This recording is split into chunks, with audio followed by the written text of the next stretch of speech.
Michael Sam's one of the best defensive players in college football. He also admitted publicly that he's gay. That could make him the first openly gay player in the National Football League. We're back with congressional candidate David Young here. David, I heard from some conservatives who say that this story got way too much play and that it overshadowed the attention that went to Tim Tebow. Some people say that he was the Christian out there. He got unfairly criticized.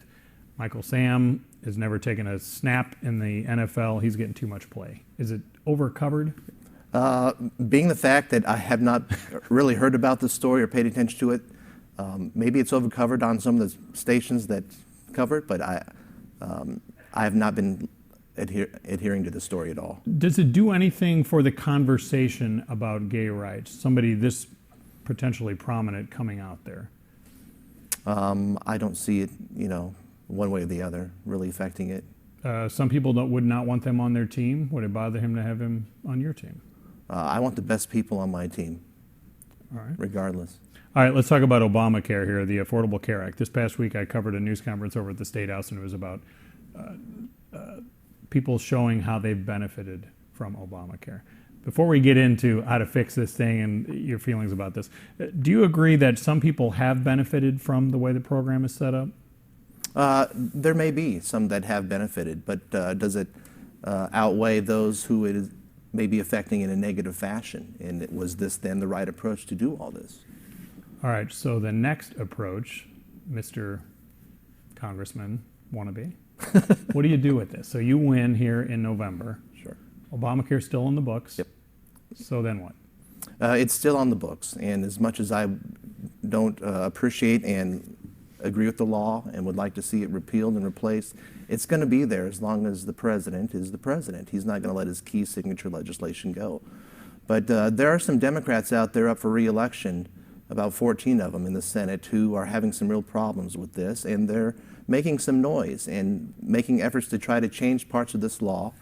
And where they're not being successful, you see the president following up a little bit on his own, doing delays here and there. And I think if there's going to be any changes, it's going to be from the president with executive actions. But that bothers me as well, because the law is the law, and I don't know what gives the president the right to start changing laws as he sees fit. I would use some pretty heavy scrutiny and oversight of this, as some people are as well in Congress right now, the legal justification to do this, and what else he wants to do with his phone and his pen. I've heard people complain about that. What, at the end of the day, what can you do? I mean, since he's the president, and if he's just delaying this, delaying that, is there anything that Congress can even do, or do they just stand back and watch him? Maybe they don't like it, but he just does it. Well, first of all, they have to find out what the legal justification is and get the opinion of the Department of Justice and maybe some outside legal scholars, have hearings on this and see how far the president maybe even thinks he can go with this. But how far this will go, it'll probably, if there's any court battles on this, it'll probably not make much noise, because the president will disappear from office with his retirement before it ever happens. The way you talk about this, you've already sounded like a realist, where even if you win, the president's still the president. Yep. He's not going to get rid of his own signature law here. Right. So you start in January of 15. What do you do with this thing? It's already the law. Some of it's been delayed, a lot of it's been delayed, but what can you do with it? Well, first of all, you listen to your constituents and you find out what they see as the problem. You hear a lot from the employers about what it's causing them, especially the smaller employers who maybe want to grow, but are fearing these kind of mandates, and individuals who are getting the sticker shock and whose premiums are going up, and doctors. And so you just carry their voice, and you also use the tools that you have available. And it's not going to be an amendment or a bill to repeal this, but it's going to be some heavy oversight with some hearings and letting the people's voice be heard and hoping that it's received loud and well by this administration. The individual mandate, should that be delayed? I would like to see it delayed, but I would like to see it delayed by law. But if the president does it, he does it. But I don't anticipate he is, because I think it's a key part of what he needs in this. I'm not hearing, you're not necessarily pushing for anything specific then? You mean, what am I for? Or? Yeah, I'm wondering, what do you do with this thing once you get into Congress?